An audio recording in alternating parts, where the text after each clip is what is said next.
Jose, but I don't think anyone's too upset by this. This is not one of those games where you look at the prizes and think, oh no.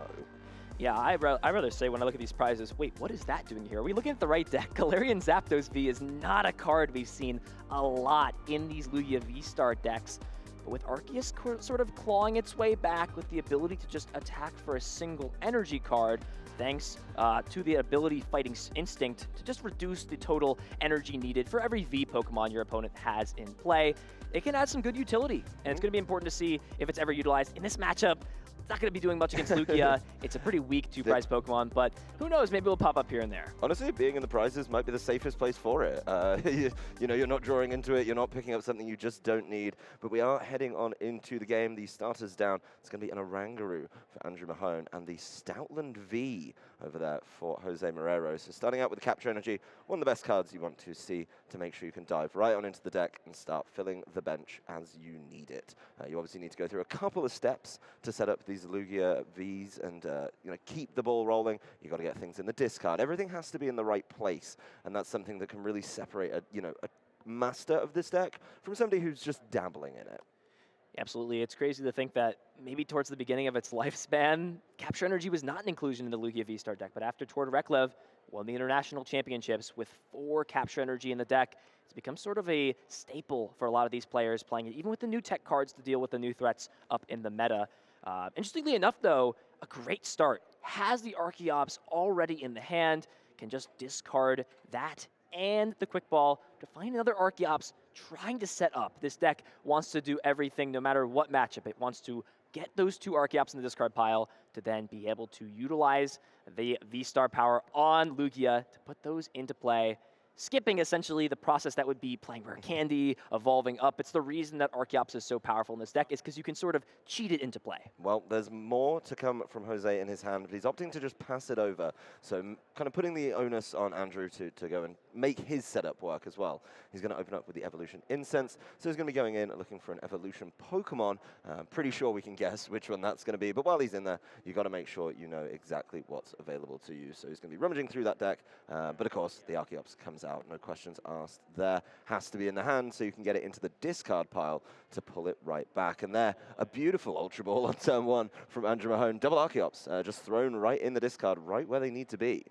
Yeah, if you could dream any scenario up turn 1, it's just that crisp Ultra Ball, and then right away throwing those 2 Archeops into the discard pile. It's going to make it pretty easy the following turn. However, Andrew's setup is going to look a little bit different than Jose's. The risk of putting just a single Lugia V into play, in this matchup, you really can't afford that.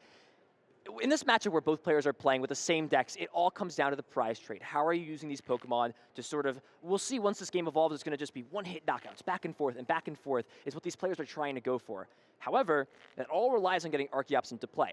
If this Lugia potentially gets targeted down, Andrew is just unable to come back from it at that point. You give Jose an extra turn, things get out of hand. So Andrew may be looking to potentially try and get a second Lugia V down to make sure that, hey, I may put more prize cards into play for now, but I'm going to ensure that I can execute my strategy the following turn, and therefore put myself in an okay spot. But hey, Marnie's a good way to maybe slow Jose down a little bit. There's only 1 Archeops in the discard pile. You just put one that was in the hand on the bottom of the deck. Could be a little bit tricky for Jose to maybe find everything that's needed on this following turn. Well, the Marnie did come after the Primate Wisdom as well, so Andrew really maximizing how many cards he sees, and that has been a very, very fruitful Marnie for him. Was able to make sure he drew into some extra cards and keep the ball rolling. As you were saying, you've got to make sure that you have options available on the bench, and you can get another option out pretty easily with a Capture Energy. He's just mulling over where to put it. There it goes down onto the Lugia V, as it goes right back in the deck to keep on getting some Pokemon in play. And as you say, if you fall behind, you miss a turn in these prize trades, you can get punished really, really easily in some of these, even tight mirror matchups. You do not want to fall behind. So it looks like he's just mulling over his options there, basing what he picks on what he's got in the hand. I do see another Lugia in there as well, so kind of ready to go on that front and can now start to expand his options. Yeah, one thing you've always got to consider when you're playing a Lugia mirror match is there's so many different versatile attackers that can be played because these decks are always playing for Aurora energy and sometimes energy like the Hiding Dark energy or Heat Fire energy. It means that there's a bunch of different Pokemon that can be used. So Andrew's playing Manaphy in the deck, and that's something you've always got to consider potentially putting into play because a card like Raikou, which hits the bench and can hit a Lugia for weakness, can instantly throw the game south if you are really having to deal with that. Yeah, I think what Andrew's doing here, just really trying to figure it out. Jose did quite a good job of, I guess, hiding a little bit of that extra information, not giving up too easily and just showing exactly what he's got. But you're right, with the Aurora Energy, you're able to play so many options. One of those Aurora Energy, but hitting the discard as a result of this Ultra Ball. So Jose going back into his deck. Looks like he's going to be pulling up that Luminion, so being able to see more cards here is really important. It looks like he's prepping the turn quite nicely for himself. But he did, of course, manage to get that Lugia evolved. That does mean the access to the ability is going to be there, but I think he's going to need another Archeops in the discard. Maybe that turn 1, he was being a little bit slower, a little more cautious with it. It's coming back to haunt him a little bit here. Yeah, Jose really wants to see a lot of cards, but because 2 Aurora Energy were drawn into off that Marnie, he can't afford to play Resource to discard the second one. You need at minimum 4, and usually these decks are playing 4 copies of Aurora Energy and a copy of some other type of energy, like the Hiding Dark Energy, like the Heat Fire Energy. In this case, it's that exact circumstance, playing a bunch of different types of energy, 2 Hiding Dark and a Horror Psychic. But with this hand, this is looking wow. Yeah, this isn't looking ideal, I don't think. But he has got the Evolution Incense, so he's able to go back in, grab an Archeops. But he just needs another way to, get that into the discard. That's kind of the step 2 that he may be missing in this one. So it does go for that. The big thing here is being able to get that roll and get that ability in play nice and early. I just think he's a little bit behind it right now, with maybe unreliable ways to discard. We'll have to take another look at his hand. Andrew's hand came out pretty nicely, I think, but just doesn't have a draw option in it. So, Primal Turbo is something both these trainers are going to want to go for. Here's going to be a big Primate Wisdom. Can see one more card this turn. Trying to find something like a Quick Ball or an Ultra Ball. Even Aurora Energy will also get there. Can discard the Archeops from hand. Here we go. Big Primate Wisdom. Do we see it? And there it is, the Ultra Ball. That's a huge time grab. Can discard the second Archeops. And the Summoning Star can put both of these into play. That's a huge grab. That is so game-winning potentially for Jose to keep himself in this match. Primate Wisdom's silly. It's a very he likes silly to ability. Fool around, monkey around a little bit. Yeah, it's a silly ability. When you hit what you need, it feels so good. When you don't, it feels like one of the most useless. But these top players always seem to hit what they need. More power to them. There's the powerful energy. And even though he drew the Ultra Ball, not wanting to give up enough pieces in the hand to get the Primal Turbo on the board for Archeops. So handing it over to Andrew, he's going to evolve into the Lugia V-Star. Now he has access to his Summoning Star V-Star power. As you can see, picking up the discard, why not, right? You've got 2 of them in there. Get them on the bench. Yeah, and I have to be thinking on Jose's side of the choice to not use the Summoning Star to put those into play. It mainly has to just be either A, the resources in hand, or B, the Collapse Stadium is really the main thing that I was eyeing there, because that means that you already have so many of these V Pokemon in play. You need to keep yourself into this prize trade. But Andrew's already got the Summoning Star, already firing off these Primal Turbos.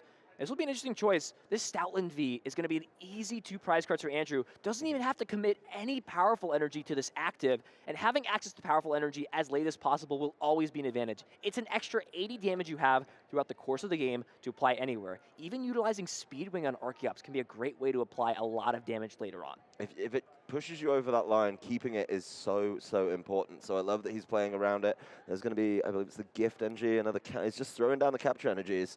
Why not? He's got access to Primal Turbo. Get him out, get him going, and now his board's set up. Doesn't need the Capture Energy as much for its benefit of being able to find Pokemon. He can just use it, like you say, preserve that powerful energy, make sure you can hit those knockouts later. And, once that Oranguru gets out of the way, that's going to be a Lugia coming to the fore. It's powered up for the Tempest Dive. Easy 2 prizes. And talking about that prize trade earlier, that is going to put Andrew in a phenomenal position to play through this. So there's the Oranguru. May as well Primate Wisdom it for a little bit and see what he gets. Yeah, that's 2 for 2 on Ultra Balls off Primate Wisdom in the last couple of turns. He likes finding the Ultra Balls, man. That's his crazy. favorite card to fetch out of the top of the deck. Not much else going on the hand, though. But at this point, you've kind of achieved all you want. By saving the powerful energy, too, it means that this Lugia does exactly what it wants to do. It takes 2 prize cards, puts yourself in a great spot, and if this other Lugia responds, you still have your powerful energy left in deck to easily respond to another 2 prizes. Andrew's in a really solid spot in this case. Jose has to put something together on this turn to swing the tempo. This Lugia already is emitting pressure to knock out some of these bench Pokemon, even some more powerful energies.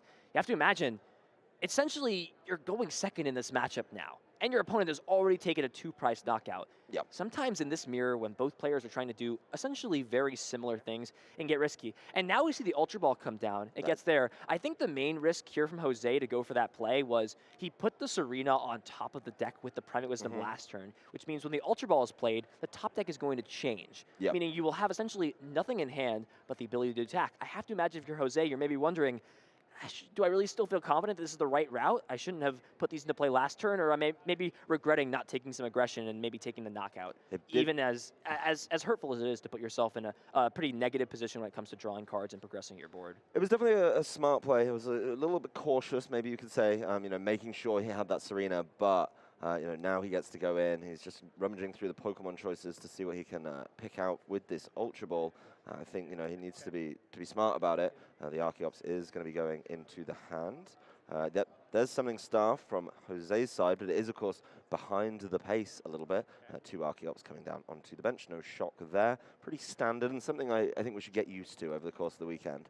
Here's the first Primal Turbo, and this is where those numbers are going to be very, very important.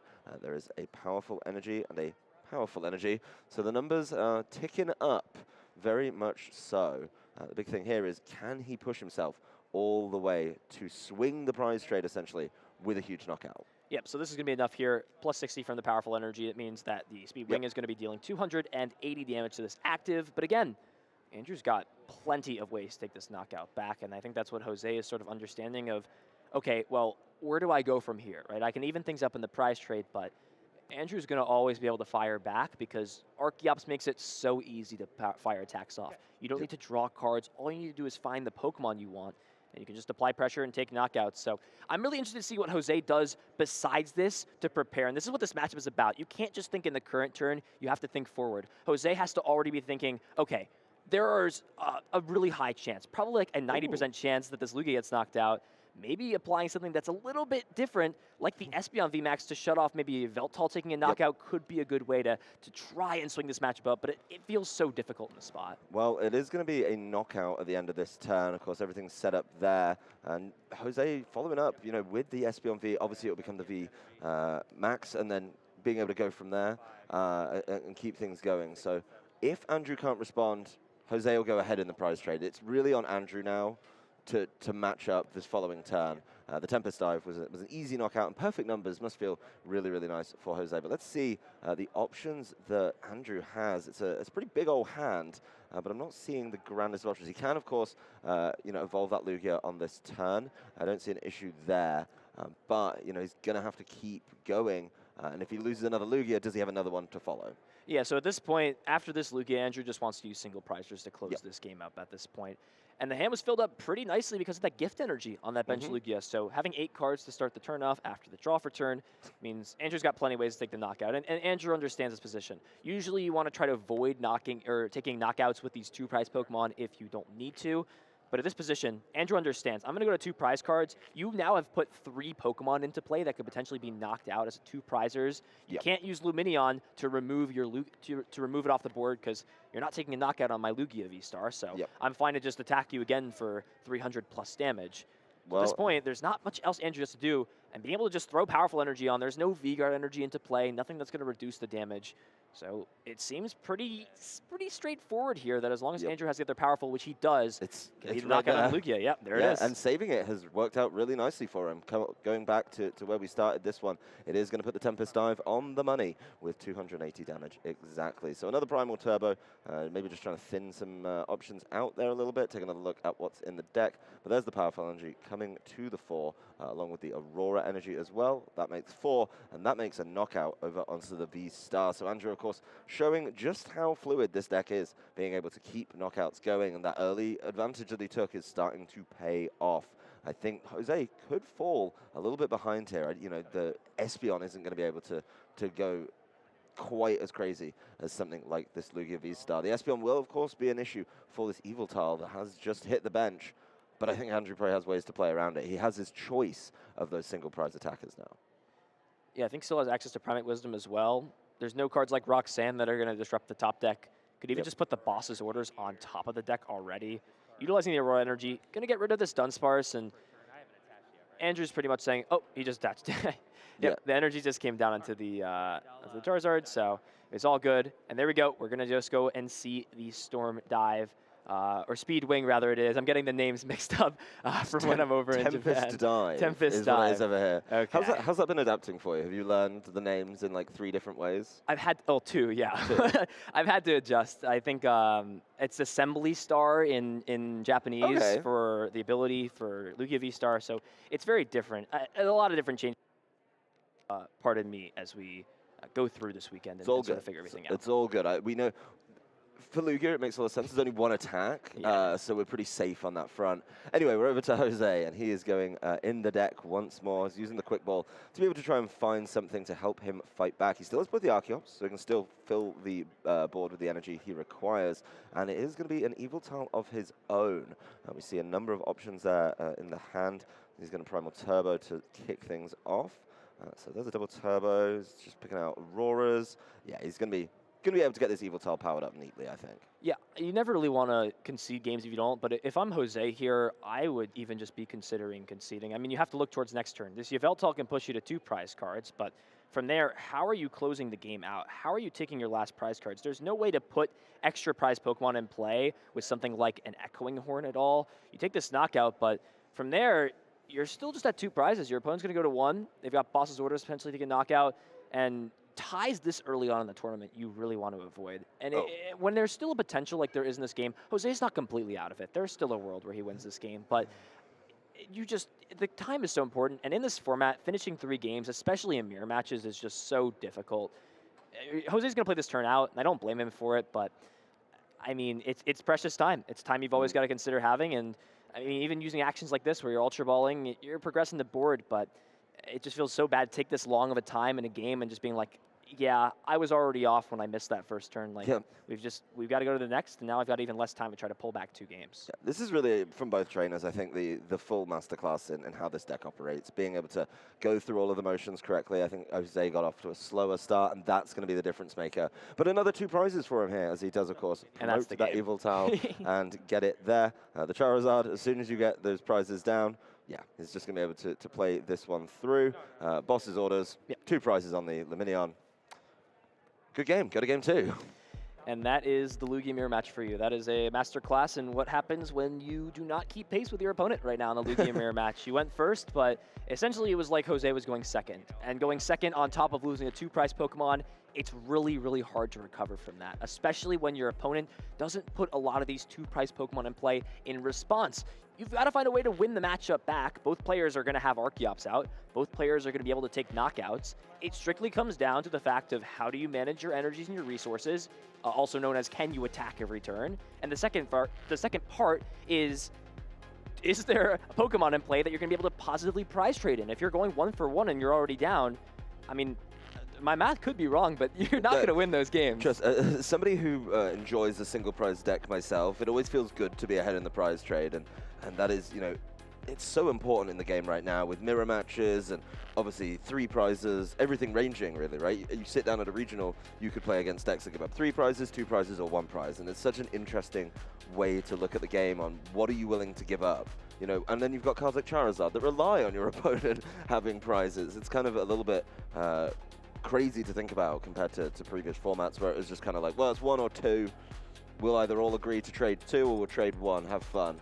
And that's something I think is really cool in metagame right now. But going into game 2, obviously Jose needs to get off to a much better start. Andrew really, I think that was flawless. There was nothing I saw in that game where I was a little bit concerned. I mean, yeah, you started a Rangaroo, but he bounced right out of it. And this is going to be an interesting set of prizes. Oh, boy. Well, there's the Eviltal in there, but it is at the bottom, so you might be able to get it out. An Archeops, a Pumpkaboo, the Radiant Charizard, which helped him close out the game, is gone. And the Drapion V can stay there. Doesn't need to be out in this matchup at all. But the prize is over on Jose's side. One of the powerful energies, so his maximum available damage is removed a little bit there.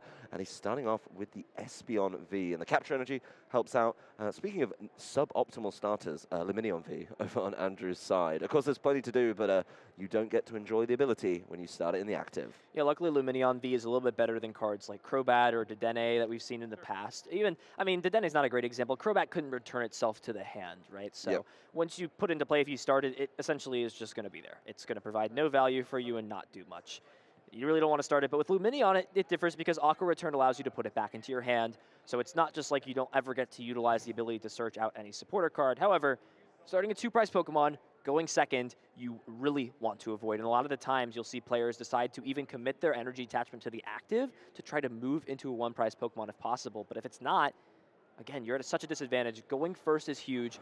Going first and being able to knock out a 2-prize Pokemon is an even bigger advantage. Sometimes you can't even claw back from it, as long as your opponent's being pretty conscious with what Pokemon they're putting into play. Well, speaking of Pokemon going into play, Jose getting that Lugia V down, getting the Primate Wisdom Oranguru down, and activating that Primate Wisdom right away. So being able to look at another card, that's always definitely helpful. That is going to be a research in there, I believe. And that's obviously huge for next turn, but that's it. He's just going to scoop. That's it. He's just conceding the game. Look at the hand. It's 1, 2, 3, 4. Yeah, it's just all energy. You could get an Evolution Incense, but you can't do anything with it. So there we're going to game 3. Jose got rewarded for playing that game out because Andrew just decided there's no reason. And this is a smart choice by Andrew. Maybe be confused like, hey, well, Andrew didn't lose the game right away, right? Like, he can still play the Evolution Incense, maybe start attaching to Lumineon. But again, this mirror match, if you miss one beat, and that's a big beat to be missing. That's like a huge stepping stone to Turn miss 1. when you're trying to get set up. It's not even worth it sometimes to play. It's just a waste of the time. Andrew understands a tie is not great in day 1 for both of these players. Let's just go to game 3. We've got 30 minutes on the clock. Surely we're going to finish a game at this point. But even if you played the Evolution Incense, okay, you get the Archeops, cool. Nothing happens. What are you?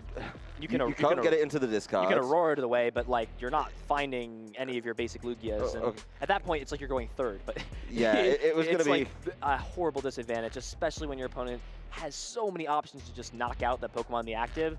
You're not like this scoop isn't like, or like conceding the game isn't saving like 20 minutes, so to say. But it's still precious time. And giving yourself essentially like 30 minutes to play best of 1 is plenty of time. That's like standard best of 1 time in play Pokemon events. It's pretty big brain to think about it, right?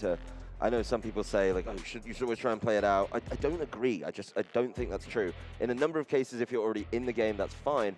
But what was Andrew going to do? He was going to spend 10, 15 minutes trying to dig through that, maybe try and hit something, maybe try and get some energy in play, draw out another Pokemon. Then you go to game 3 and you've got 15 minutes. Okay, you're just looking at a tie because you both know you've got to play that big turn. You've got to step through everything with this deck. You've got to get the Archeops in the discard. We've got to get the Archeops in the hand, then the discard. And so saving that time is actually the mark of an absolutely top trainer. So I really do appreciate that. And it means we get to go to a game 3, which we always like to see here on the stream. Let's get it. Game 3. Jose's going to be an advantage here, going first. And that's an even just bigger advantage to game 3 as well. Just starting this mirror match out. We'll take a mulligan, but we'll have things get set up quickly.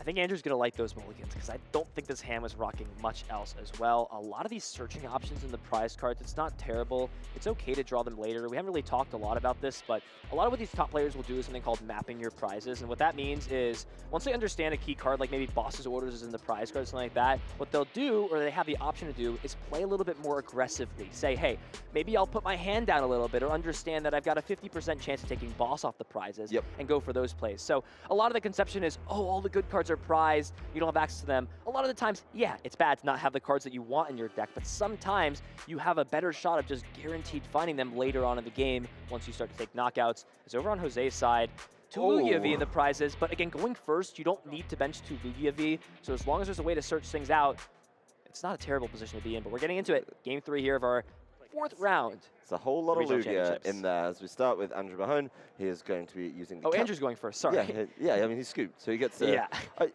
It would be a bold move to just openly go second. I'll go second. I bricked. I'll go second. Imagine. Anyway, speaking of starts, we do have the Lugia V on the side of Andrew Mahone. So he's going to be able to get an extra card out with the Capture Energy. He's going for the Primate Wisdom once again. A little insight from that cheeky little Oranguru.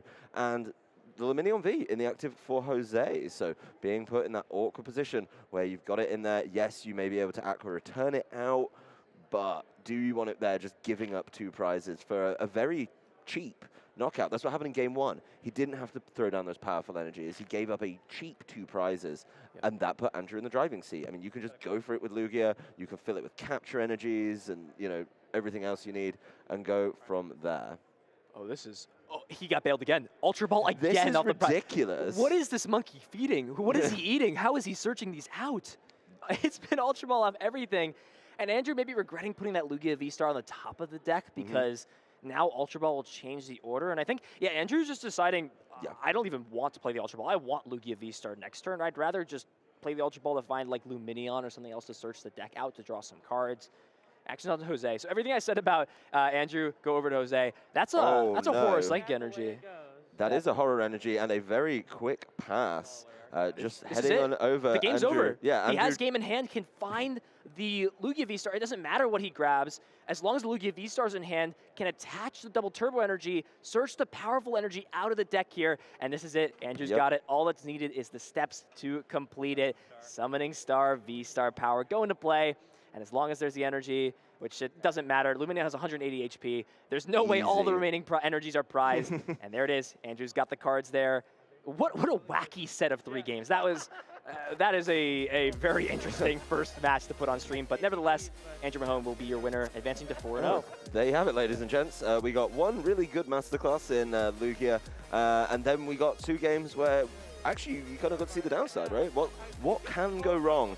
Both trainers displaying. I'd say it was a masterclass in the mirror match game 1.